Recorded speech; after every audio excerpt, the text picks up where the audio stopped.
Но дозволете овде од душата на македонското земјоделие, од овде на границата кон Грција, од село Богородица, да испратиме неколку важни пораки. Овој Гевгелиски регион пати од неколку болести, буквално кои што власта ги занемаруваше целиот овој период.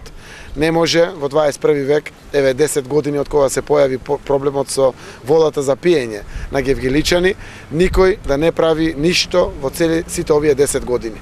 Арсенот и неговото присуство во водата за пиење се покажаа преку сите анализи на Светската здравствена организација, преку сите анализи кои што покажаа покачување на малигните заболувања и други видови на заболувања. Навистина во 21 век ова е недозволиво. Иако власта избегнуваше да одговори и да признае дека има ваков проблем со неизградбата на цевководот, водоводниот систем, резервоарот и слично, ги слушаме пред неколку дена конечно се фала дека објавиле тендери да го изградат тој водоснабдителен систем за конечно граѓаните на Гевгелија да добијат вода за пиење.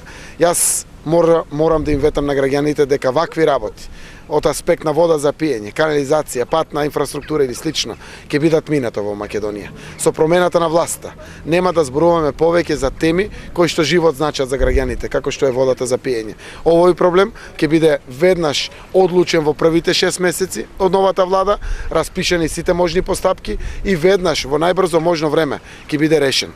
Да зборуваме за економија, да зборуваме за перспективи, за повеќе пари кај граѓаните. Сакам исто така овде од овој земјоделски крај уште еднаш да испратам порака до сите земјоделци.